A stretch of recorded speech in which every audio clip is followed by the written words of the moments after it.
الطاهرين.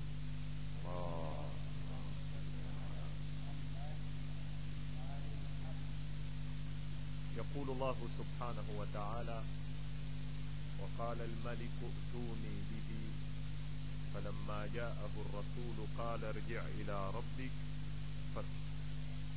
فاسوة اللاتي قطعن أيديهن إن ربي بكيدهن عليم.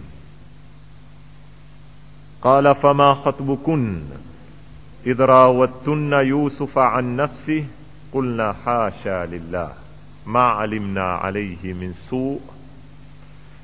قالت امرأة العزيز الآن حصحص الحق أنا راودته عن نفسه وإنه لمن الصادقين ذلك ليعلم أني لم أخنه بالغيب وأن الله لا يهدي كيد الخائنين.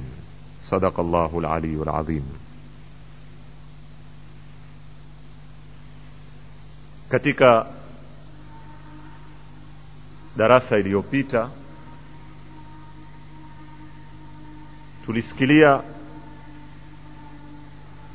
katika kadhia ya mfalme kuota na ndoto ilomkera na kumtia dhiki alipoota ng'ombe 7 walionona na wengine 7 waliokonda, na wakawa wale waliokonda huwala wale waliowanda. Vile vile zisuke 7 na zisuke zingine 7. Mfalme baada ya kuiona ndoto kama hii ikawa yamtia dhiki na haieleweki, akawa mkuu wa wale washauri wake na wayuzi wa mambo, kwa sababu neno mala ambalo limetumika hapa taona katika aya Mwenyezi Mungu Subhanahu wa Ta'ala atuambia kwamba huyu mfalme aliwaita wale mala wake, ambao neno kama hili mara nyingi hutumika kwa wale watu ambao mabwanyenye kwa lugha yetu mkuu, ya kuambia ya ayyuhal mala uftuni fi ru'yaya. Kini ndoto kama hii ilikuwa ni mzito, ikawashinda wale wayuzi na washauri wa mfalme, na ikawa jawabu yake watamwambia ni adghathu ahlam, kwamba wewe ni wabobosokwa, kwa ibara nyingine ni kubobokwa tu. Hizi ni ndoto za kawaida ambazo hazifasiriki na sisi pia hatuyui kuzifasiri. Ule aliootwa na Nabii Allah, alioota jela. Tena kuna watu 2 waliota wakaenda kwa Nabii Allah Yusuf, mmoja akaambiwa utatoka urudie kazi yako, na mmoja atauawa asulubiwe.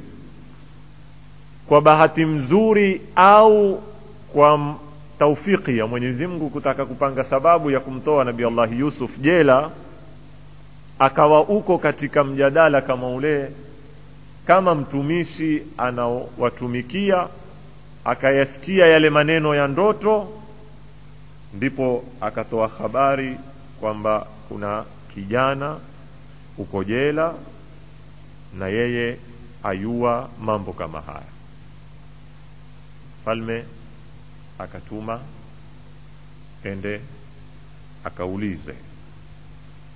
Nabii Allah Yusuf akatoa majibu, akawaambia qalu tazra'una 7 sinina da'ba, mutalima miaka 7 da'ba, yani harakatan daima. Ndio kilima cha Kiarabu kinachoamba da'aba, ni mtu analolifanya jambo kwa muda mrefu wa kudumu na kutokatika, akawa yuendelea kulifuata. Fama hasadtum fadharuhu fi sumbulihi, kwa hivyo waambie kile watakachokukilima wakiwate kwenye zisuke zake, yani wasitoe buru ama mte, wairundike waihifadhi. Illa qalilan mimma ta'kulun, isipokuwa kile kichache mnaohitaji kukila. Kwa nini? Kwa sababu thumma yati min ba'di dhalika sab'un shidadun, kisha baada ya miaka 7 hii itakaokuwa na mvua na kilimo, kutakuya miaka 7 mingine ambayo ni ya ukavu na chaka. Miaka 7 hii ya chaka, yaakulna, itakula ma qaddamtu lahunna illa qalilan mimma tuhsinun, kile mulokieka akiba katika yale mavuno mulovuna miaka 7 ndicho kitakachokuwafaa miaka 7 mingine ya ukavu. Almuhim, haya nimeyazungumza wiki iliyopita. Tafsiri ya ndoto ikawa ni miaka 7 chaka itakao kutanguliwa na miaka 7 yenye mvua, kwa hivyo kuwe kwa akiba. Kisha akawaongezea Nabii Allah Yusuf, akawaambia thumma yati min ba'di dhalika amun fihi yughathu an-nasu wa fihi ya'sirun, kisha kutakuya mwaka mmoja. Katika mwaka hono mmoja watu watapoa mvua. Yughathu kwa maana ya ghaith ambayo ni mvua, si kwa maana ya ighatha, sababu neno kuna kuokolewa, kuna na kunyeshwa mvua, kama pale kwenye dua nao Allahumma asqina ghaithan mughithan, tunyeshe mvua yenye kuokoa. Ghaithan ni mvua na mughithan ni yenye kuokoa. Thumma yughathu an-nasu au thumma yati min ba'di dhalika amun fihi yughathu an-nas, ndani ya mwaka huo watu watapoa mvua. Wa fihi ya'sirun, kwa kiasi ile mvua itakavyokuwa nyingi, zile hubub, tembe zitakazokupatikana, mbali na kuliwa watapata mafuta mingi, kwa sababu kuna baadhi ya mafuta yanaokamuliwa kutoka kwenye hubub. Kama leo utasikia mafuta yatoka kwenye buru, mafuta ya njugu. Haya ndio asr ambayo watakuwa yasirun, yani chakula kitawazidia mpaka watakuwa hutoa mafuta kwenye hububi kama zile. Ukiangalia aya hii hakuna kwenye ndoto ya mfalume. Yani Nabii Allah Yusuf, angalia alivyofasiri ndoto, amenena kuna miaka 7 ya mvua, kuna na miaka 7 ya chaka, kisha kuna na mwaka mmoja. Baada ya miaka 7 ya kwanza na ya pili utakuya tena mwaka mwingine. Ukiisoma ndoto ya mfalume hakuna hichi kipande cha mwisho. Mfalume hakuota ng'ombe 7 walionona na ng'ombe 7 waliokonda na ng'ombe mmoja. Baada ya 7 mbili hakuna tena ng'ombe mmoja, na baada ya zisuke 7 za grini na zisuke 7 zikavu hakuota tena kuna na kisuke kimoya. Lakini mwangalie Nabii Allah Yusuf alipofasiri ndoto, ametoa kuna miaka 7 ya mvua, kuna miaka 7 baadaye itakuya ya chaka, kisha akawaongezea na zawadi mmoja, akawaambia thumma yati ba'da dhalika min ba'di dhalika amun, mwaka mmoja, fihi yughathu an-nasu wa fihi ya'sirun. Ameutoa wapi mwaka huu ikiwa uko kwenye kufasiri ndoto? Zamakhshari katika wanazuoni wa tafsiri, katika tafsiri yake anayoyamkua Al-Kashaf, anena hiki kipande cha mwisho ni wahi, yani ni nyongeza kutoka kwa Mwenyezi Mungu, si tafsiri ya ndoto, kwa sababu ndoto haielezi zaidi ya miaka 7 ya kwanza na miaka 7 ya pili. Mwaka wa 15 aliouongeza Nabii Allah Yusuf ni ilmu, haina alaka na kufasiri ndoto, bali ni ilmu ambayo Mwenyezi Mungu Subhanahu wa Ta'ala alimpa kuwaongezea baada ya mambo haya yatakao kutokea. Mfalme alipopoa tafsiri kama hii, kama Nabii Allah Yusuf uko jela, ni ule bwana huenda kati, hutukua habari huku akigurisha huku, amesikia ndoto kwa mfalume, amekwenda jela, aliponena arsiluni, akenda mpaka kwa hiyo Nabii Allah Yusuf akamuelezea ndoto, Nabii Allah Yusuf akamfasiria, akarudi akatoka akenda mpaka kwa mfalume akaipeka tafsiri. Tafsiri hii ya ndoto ilipofika kwa mfalme akashangazwa kiasi kikubwa na uhodari na ilmu ya huyu mtu aliyoko jela ambaye ameweza kumfasiria ndoto ilowashinda watu waliowategemea katika mala zake. Mfalme akataka amkuliwe, aitwe. Ndipo akatoa oda, mtoleani Yusuf mumwete. Ayatullah Sheikh Makarim Shirazi ana mulahadha hapa, ameutoa kuonesha watu wenye zeo mara nyingi wanapotawaliwa na kibri kama kile kikaweza kuwakingiliza wasione yale yanayotakikana. Wa ila huduma aloitoa Nabii Allah Yusuf ilikuwa si huduma ya mfalume,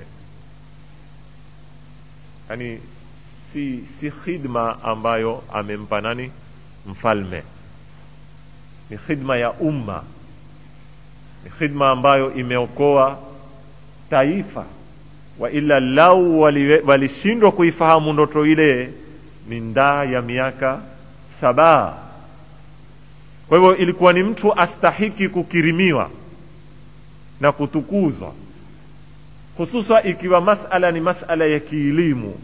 Ilikuwa mfalme pale pale ainuke, atoke, ende mpaka jela, ende akamuone Nabii Allah Yusuf, lakini akawa lazima ende akatukuliwe kama mfungwa, aitwe kwa mfalume, ataka kumuona nani huyo amezofanya kazi hii.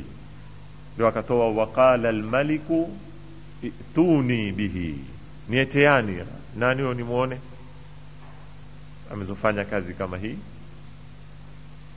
Tuma kenda, alotuma kuma mkuu wa Nabii Allah Yusuf na kutukuliwa aitwe kwa mfalme.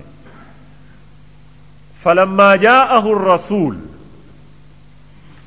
taban Sheikh Makarim Shirazi asajil nukta nyingine.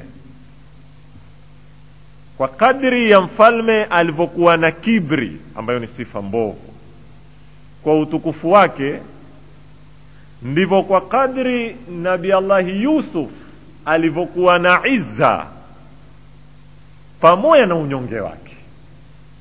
Mwenyezi Mungu ametuambia walillahil izzatu walirasulihi walilmu'minin, utukufu ni wa Mungu na ni wa mtumi wake na waumini. Au katika aya nyingine Mwenyezi Mungu atuambia wala tahinu wala tahzanu wa antumul a'laun. Nabii Allah Yusuf pamoja na kwamba mfasirina watuambia ameketi miaka 7, ingawa Qur'ani haikueleza ni miaka mingapi, lakini imetuambia ni bid'a sinina, ni miaka. Kimaumbile ya mwanadamu, kwa kuchoshwa na jela, akipijiwa tu namna hini kwamba umeadia wakati wa kutoka, aweza kuinuka mbio, hata kama kwenda kumsujudia, hata nini, kufanya nini ili apate kutoka pale mahali. Lakini Nabii Allah Yusuf hakuona uhuru wa udhalilifu kwamba ni uhuru kwake. Afadhali abaki jela, au kama namna anavyoeleza Sheikh Makarim Shirazi, anena alhifadhu ala sharaf khairun min alhurriya adh-dhahiriya, kuhifadhi sharafi yako, utukufu wako ni bora kuliko uhuru wa bandia, kwa ibara nyingine, kuliko wewe utoke kwenye jela lakini uhakika wa mambo sharafi yako ishavundwa. Nabii Allah Yusuf ametiwa jela, jina lake limechafuliwa. Nini? Ametaka kumshika mke wa mfalme, ametaka nini? Kwa ufupi ana question mark kwa jamii sasa hivi. kwamba huyu ni mtu na ametoka kwa msamaha, na msamaha haufuti dhambi. Kwa hivyo alipokwenda tumi, falamma jaahu rasulu, alipokwenda ule tuma kwamba mfalme amefurahi kwa tafsiri yako na akwambia sasa toka jela huko mkuu, alimwambia qala rji' ila rabbika, rudi kwa bwanako mwambie mimi sitaki kutoka jela, na ikiwa ataka nitoke jela nenda ukamuulize swali hili. Alijibu, likijibiwa hili swali ndo mimi nitatoka jela. Fas'alhu, kamuulize, ma balu niswati allati qatta'na aydiyahunna, ni upi mwiso wa kiswa cha wale wanawake walokata mikono yao? Sio sababu ilionipeka mimi jela. Ukweli wa mambo ni upi? Ni mimi mkosa ama ni wao wakosa? Paka nipate jibu ya hili. Nitoke jela nikiwa marfu'a ras, yani kichwa changu kiko juu, nitoke kwamba mimi ni bari, sina makosa.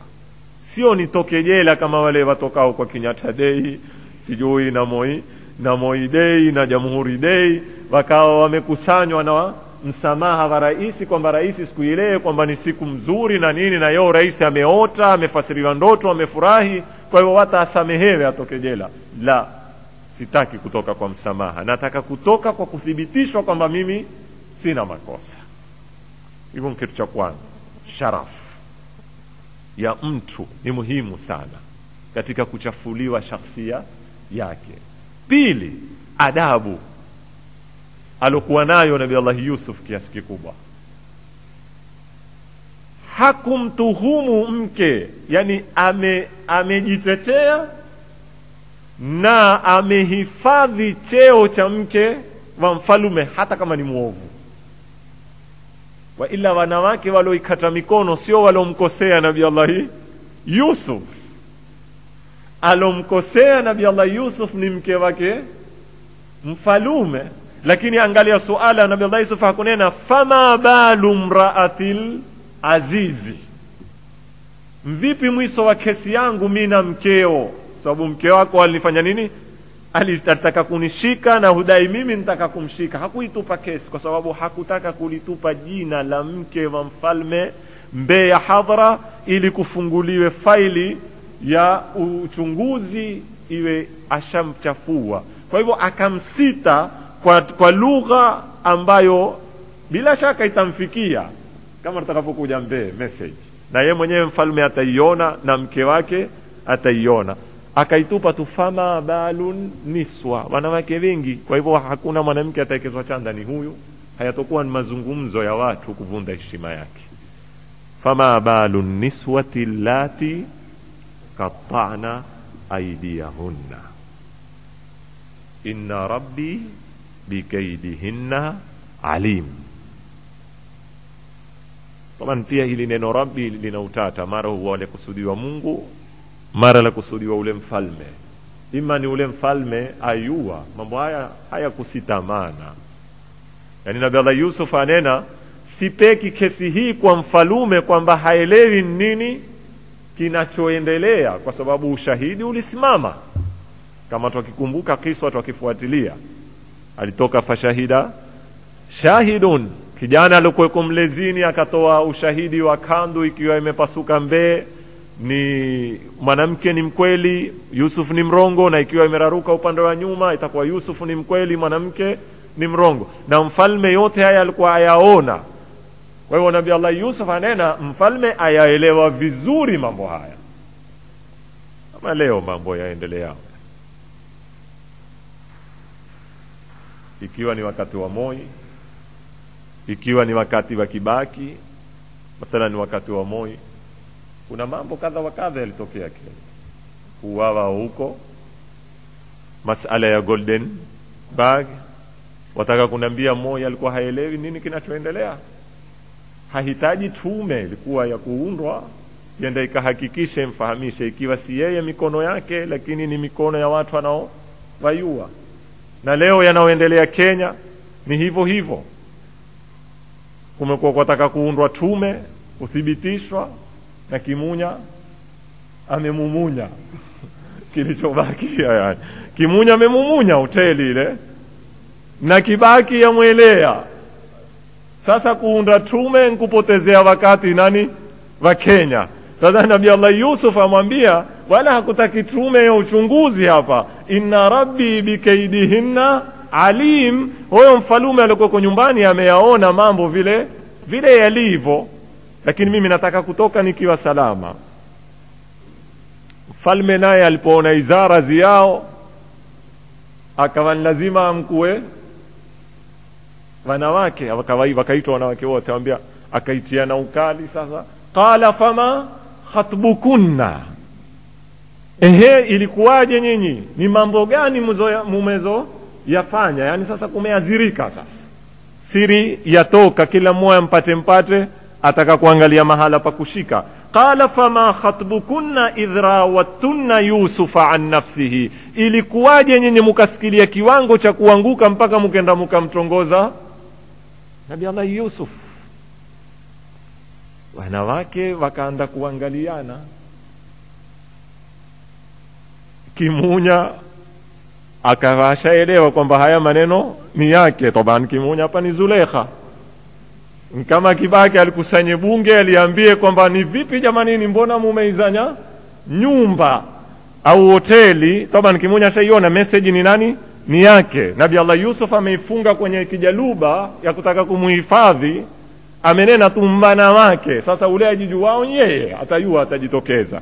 Sasa akiangalia mimi nikitoa nafasi ya mjadala mrefu utazidi kuazirika, na wale wanawake wakajitetea, kulna hasha lillah, maadha Allah, hatukufanya mambo hayo sisi, hatukumfanyia Nabii Allah Yusuf mambo hayo, wala yeye hakutufanyia sisi mambo hayo, bali sisi maalimna alayhi min su, kwa muda tulioishi naye hatukuwahi kupata jambo la kutupa ilmu kwamba huyu kijana ana tabia ya uovu. Hatukupata dalili yoyote kwamba ana tabia mbaya ama ana uchafu ama kitu chochote. Wallahi maalimna alayhi min su. Sasa mjadala ulipokuwa kuondoka, ikabidi ule anayekusudiwa ainue mkono ajitetee, anene mimi yani.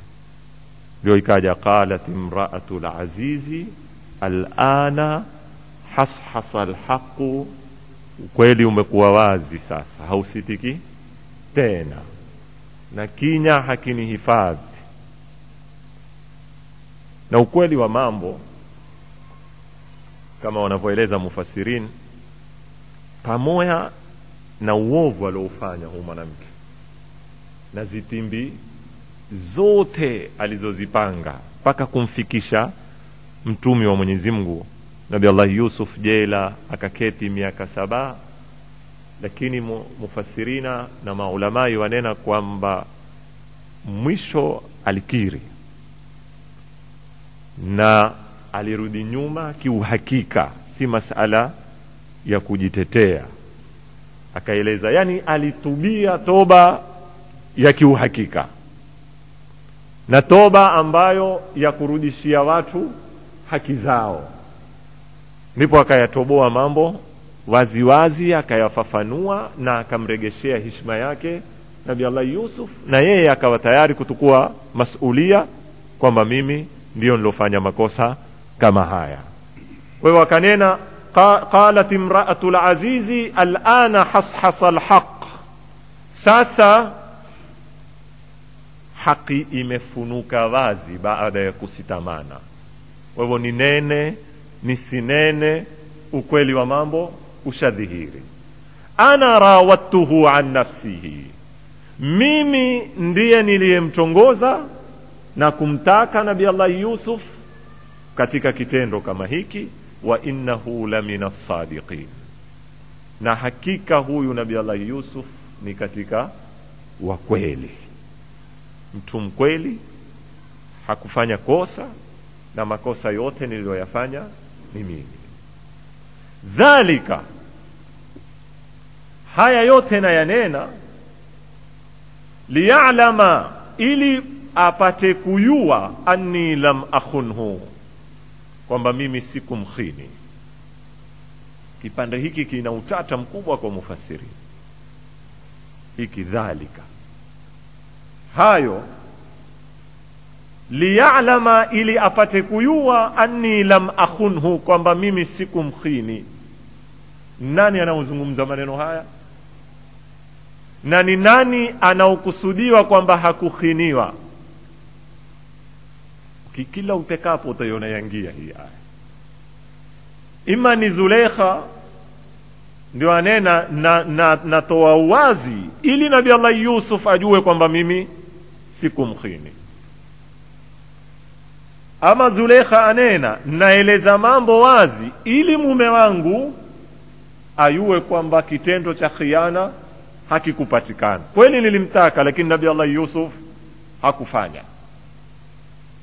Au ni Nabii Allah Yusuf ndio hunena maneno haya kwamba mimi nimetaka udhihiri wazi, nimekataa kutoka jela ili nataka mfalme na watu waelewe kwamba mimi sikukhini katika nyumba niloyewa. Sababu nimenena ile nyumba ndio ile mwenyewe Nabii Allah Yusuf, na sikutukua hatua ya kwenda mpaka kufikia kiwango cha kukhini na mke wa bwanangu ambaye ndio amenineemesha. Hizi zote ni tafsiri ambazo wazitaja, lakini Sheikh Makarim Shirazi anena kulingana na msuko wa aya anaoendelea kuzungumza ni mwanamke. Kwa hivyo ni vizuri ikifungamanishwa na Zulaikha anene kwamba hilo ili apate kuyua bwanangu au Nabii Allah Yusuf anni lam akhunhu bil ghaib, sikumkhini mimi katika kipindi ambacho yeye hako na haoni. Wa anna Allah la yahdi kaida al khainin, zitimbi hazibarikiwi na Mwenyezi Mungu wala hazifaulu, zingawa zirefu lakini huenda zikafika mahali zikafituka. Yataka subra tu. Yalla Yusuf amesubiri miaka 7, si miaka michache, lakini mwisho wa mambo yamedhihirika. Ni nani ambaye alokuwa akimtimba mwendani wake? Wama ubarri'u nafsi. Subhanallah, kila ukipiga hatua katika kisa cha Nabii Allah Yusuf waona mtu alivyomtukufu wa kiasi gani, pamoja na kwamba ana hakika yeye hakufanya kosa, pamoja na kwamba ana hakika yeye amedhulumiwa, hakuna shaka, lakini katika kujitetea amepanda Nabii Allah Yusuf kutaka kuionyesha yeye ni mwema, kisha ameltafit kuna na nafsi na hawa. Kwa hivyo nena si masala ya mimi kwamba mwema mno. Bila shaka Nabii Allah Yusuf ni mwema, lakini ule alomwema hungoja kuambiwa na watu wewe ni mwema, hajiambie mwenyewe yeye ni mwema. Bali mwanadamu saa zote ataka aione nafsi yake ni mpungufu na bado hajatenda na bado hajatekeleza na bado hajafikia kile kiwango anachotakikana kufikia. Ndipo avute kauli Nabii Allah Yusuf kinena wama ubarri'u nafsi, si takasi mimi nafsi yangu, inna nafsa la ammaratun bisu, hakika hii nafsi ya mwanadamu ina mambo, ina tabia ya kukuvuta katika mambo maovu. Haya ikiwa maneno ya Nabii Allah Yusuf. Baadhi ya mufassirina wanena la, haya maneno ya Zulaikha si ya Nabii Allah Yusuf, kwamba Zulaikha amejiona ameteleza kweli, mimi amejitetea, mimi nimefanya makosa na sitaki kuitakasa mno, na tabia ya mwanadamu,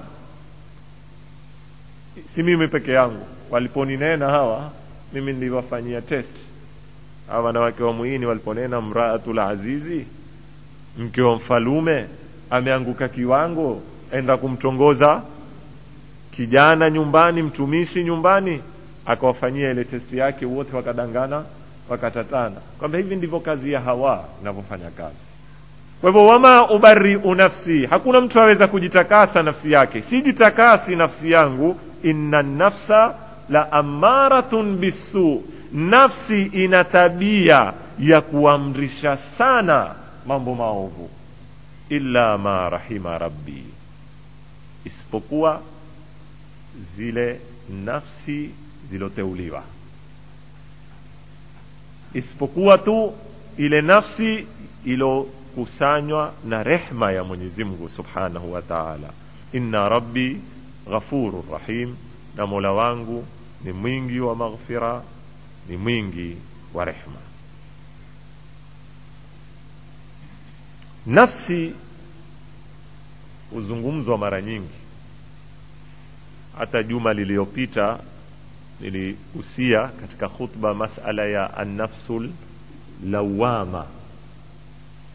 Kisoma katika zitabu za ulamai wa akhlaq wameigawanya nafsi takriban zaidi ya zawanyo 4 au 5, ambao moja waiita ni an-nafsul lawama, kuna an-nafsul amara, na ladha mara nyingi ndani zina mitego ya haramu. Lakini nafsi ikisifiwa kwa lawama, inayoitwa an-nafsul lawama, wanazuoni huyamkuwa dhamir, si hawa pale, ni ile dhamir ambayo ni koti ndogo iko katika nafsi ya mwanadamu. Jaji mwe mwenyewe, mshtaki mwe mwenyewe, mshtakiwa mwe mwenyewe, mashahidi mwe mwenyewe. Ni mfano wa kila mtu Mwenyezi Mungu Subhanahu wa Ta'ala amemuumbia ndani ya mwili wake koti, na koti ile yeye ndio jaji, yeye ndio mshtaki, yeye ndio mshtakiwa, na mashahidi wako pale pale pale. Hii huwa mkuliwa an-nafsul lawama. Na hizi si zitu za kimada tapasua ndani tuzione, ni hali za kinafsi ambazo ziko kwenye mivutano. Na mara nyingi mwanadamu katika kufaulu kwake au katika kuteleza kwake na kuanguka ni kupitia zita zilioko ndani ya nafsi yake. Kila mwanadamu ana zita zikubwa ndani ya nafsi. Majeshi, makomanda walioko ndani ya nafsi washindana, na ndio pale hadithi nyingi zilipokuya, kama Amirul Mu'minin Ali bin Abi Talib alayhi salam asema, sio koroto musara. Unajua musara, na kuna zita za kupigana zile boxing, kuna na musara zile watu kutiana koroto na kuangushana, na mara nyingi wengi yao pale ni watu wenye afia kisawa sawa. Anena Imam Ali si mshindi, si hodari wa musara, anaweza kuangusha wenzake katika kirimba, si shujaa. Shujaa ni ule anaoshinda musaraa ya nafsi yake, zita zilioko ndani ya nafsi, ukaweza kutoka mshindi. Hapo ndipo uweza kujiita wewe mwanamume wa kisawa sawa. Na ndipo bwana Mtume sallallahu alaihi wa sallam alipowaambia maswahaba zake, tumemaliza jihadi toto, sasa twendao kwenye jihadi kubwa. Jihadul akbar ni nini na ukusudiwa? Ni zita ambazo kila mmoja katika sisi aziishi ndani ya nafsi yake. Hawa ya kuvuta huku, an-nafsul amara, na wayua tena matamaniwa yamepambwa kwa raha. Kama bwana Mtume sallallahu alaihi wa sallam katika hadithi atuambia, moto hufat bimadha bishahawat, barabara ya kwenda motoni imepambwa ndani yake maua na zitu za kuvutia, ndio shahawat. Ni rahisi, ni raha, ni tamu barabara ya motoni. Kwa hiyo na hawa nayo kwa upande wake yavuta, na barabara ya peponi imetandikwa matatizo, shida, dhiki. Sasa wewe mwenyewe ipime, ni nani anaokimbilia pahala pa dhiki anakavata mahala paraha? Ni zita ambazo zataka ujabari, zataka subra, kiasi ambacho kama anavyonena Zulaikha, wama ubarri'u nafsi inna an-nafsa la ammaratun bisu illa ma rahima rabbi.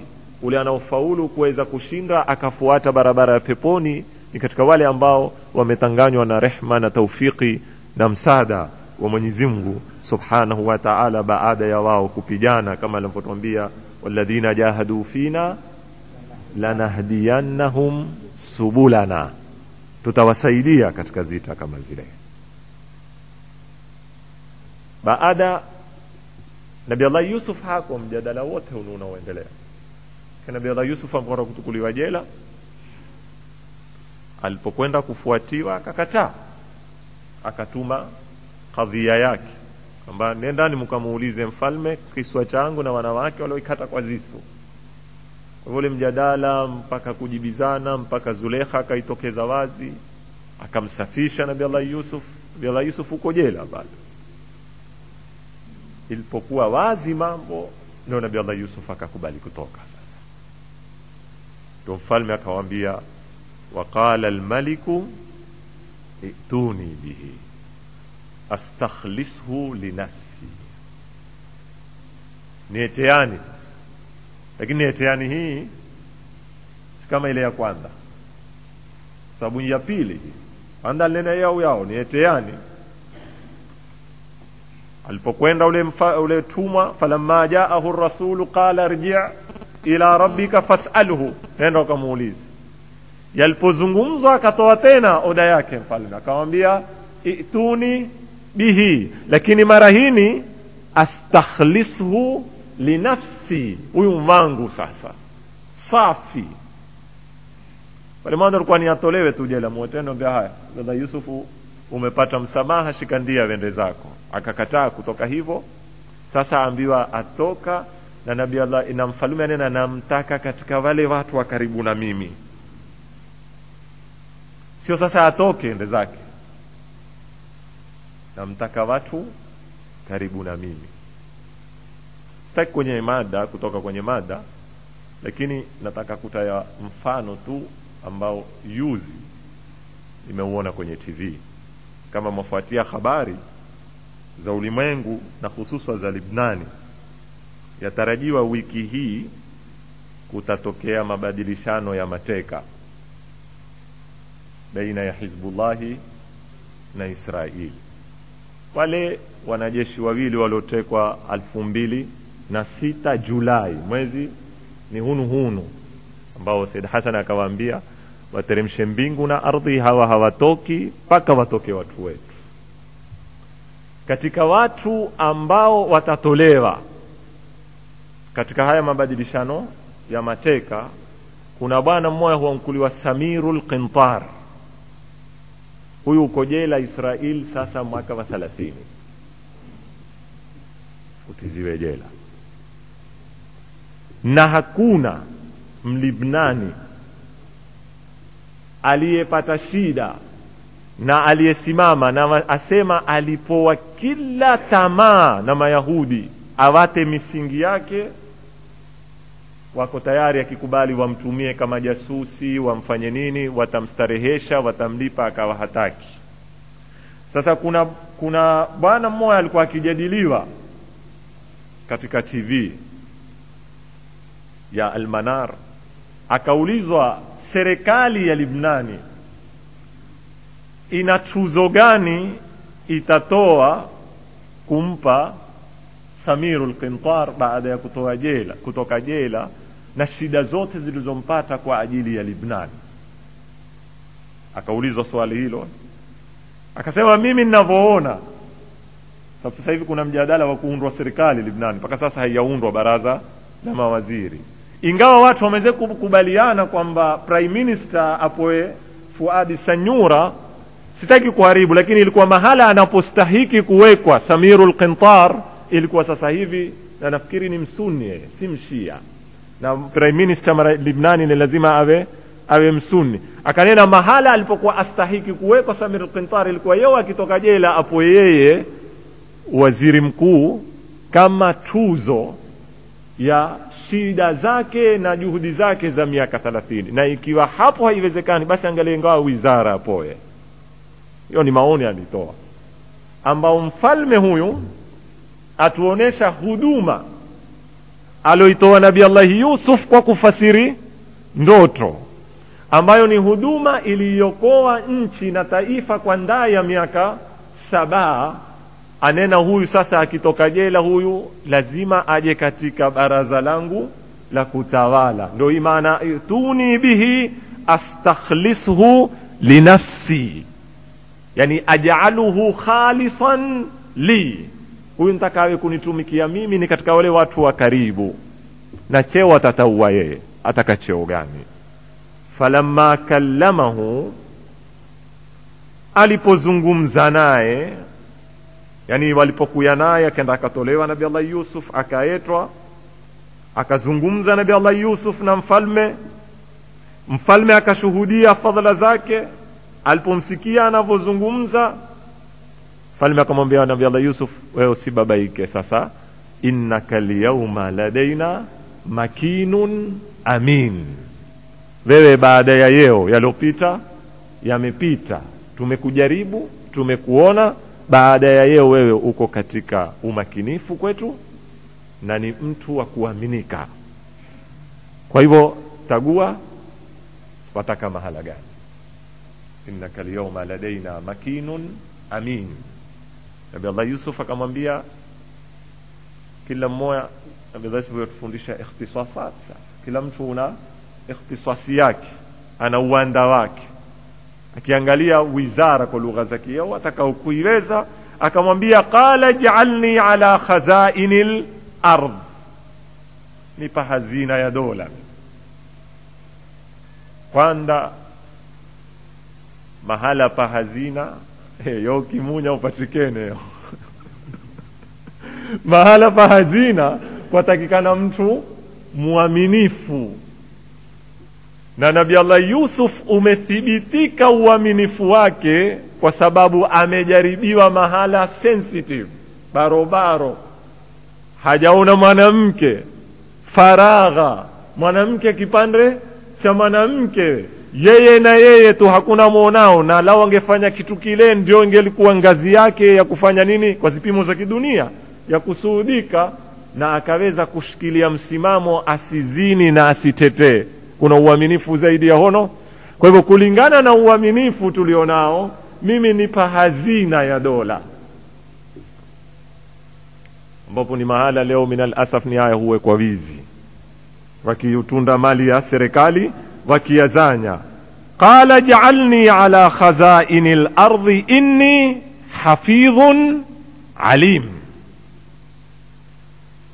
mimi nitazihifadhi kwa sababu ya uaminifu, alim, na ninao uyuzi wa kuendesha mambo kama haya. Hasa kwamba ndoto niloifasiri ni mimi, na mbinu nilozitoa ni mimi. Kutafanywa hii miaka 7 ya kilimo, zitahifadhiwa vipi hizi? Kwa hivyo wizara hiyo ni pa mimi, ili niendelee na hii ndoto yako uloitaya, na mimi ndo nilofasiri, ni yue nitaipekesha dola salama salimini. Qala ja'alni ala khazainil ardi inni hafidhun alim. Mwenyezi Mungu amaliza atuambia shida, dhiki za Nabii Allah Yusuf ndio yao zimesikilia kwenye mkomo wake. Kutoka kisimani, toka nyumbani, nduze wakimtimba, akaingia kisimani, akatoka kisimani, kazanywa, akafanywa mtuma, akapekwa, akaangukia jela, mpaka ametoka jela. Ndio ile mstahamilivu hula mbivu. Ndio hizi mbivu sasa anazozila Nabii Allah Yusuf. Mwenyezi Mungu anena wakadhalika, hivyo makanna li Yusufa fil ardh, tulimmakinisha Nabii Allah Yusuf katika ardh. Ardhi gani? Misri. Na tamkin ni kumpa mtu utawala, na izzi na ufalme. Yatabawwa minha haithu yasha. Tena angalia Mwenyezi Mungu alivyompa ukubwa Nabii Allah Yusuf, akawa hutaua mwenyewe mbapi ataka. Sababu mfalume alimwamkua, amwambia wataka nini, tagua utakacho, kwa sababu innaka al-yawma ladaina makinun amin. Kwa hivyo wizara zikawa ziko mbele yake, ni ile aitakao yeye kuipekea mkono, kuitunda. Ndio Mwenyezi Mungu atuambia yatabawwa minha haithu yasha, ataua pale atakapo yeye na atasarraf vile atakavyo yeye. Maana ule mfalume alipompa hazina ya ardhi alimwambia panga utakavyo, fanya utakalo, mimi mmekuamini, usiniulize tena baada ya yeye. Mwenyezi Mungu atuambia hizo ni zipoa zetu. Nusibu birahmatina man nasha, humpata au humpa rehma zetu tumtakao. Toba tumtakao si kura, yani kura ile ya kutiwa mkono ukazungushwa zikaratasi kitolewa na Nabii Allah Yusuf, la, ni kwa juhudi ya mwenye kutaka kuipata rehma yetu. Almuhimu tikiti yake imeandikwa kwa lugha pana, asabru, kusubiri. Ikiwa wataka rehma ya Mungu, wataka ngazi za hali ya juu, mlango wake ni subra.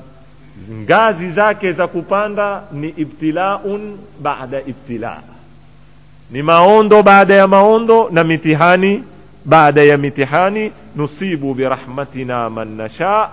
Kisha Mwenyezi Mungu ajaza, tahadharini, hazigawanywi bure.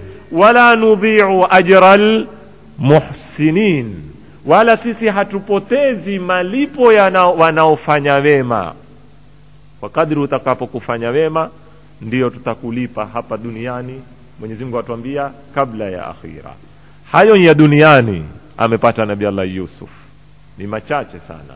Wala ajrul akhirati khairun, malipo ya akhira makubwa zaidi, kushinda ufalme, kushinda kila kitu. Lilladhina amanu wa kanu yattaqun, kwa wale walioamini na wale ambao wanamcha Mwenyezi Mungu. Kiwa kuna iman, kuna takwa, tutafaulu duniani, tutapata neema, tutapata khairi, na neema tutakazokuzipata hazifanani na neema za peponi kwa kiwango chochote. Namna tutakavyokuziona ni kubwa. Nabii Allah Yusuf amefika, arudi Nabii Allah Yusuf atuonesha ukubwa wake, na Mungu ataka kuitimiza furaha hayatimu, kwa sababu mwanadamu ana tabia si kama hayawani. Hayawani akipata gunia la wisha atakula pweke, akipata gunia la buru atakula pweke. Hataki kujua babake uko vipi alomzaa, wala mamake uko vipi, wala nduze, wala wane, wala jamii yake.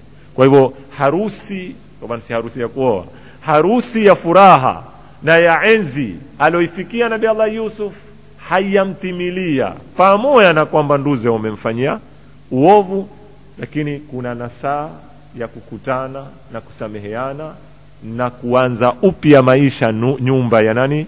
Ya Nabii Allah Yaqub. Kwa hivyo nafasi tuliyoibakisha ya kisa sasa ni vipi Nabii Allah Yusuf atakutana na nduze na babake Nabii Allah Yaqub ili wakamilishe safari ya maisha pamoja. Haya yatakuwa wiki itakayofuatia, Mwenyezi Mungu akitupa uhai na uzima. Walhamdulillahi rabbil alamin. Wassalamu alaikum wa rahmatullahi wa barakatuh.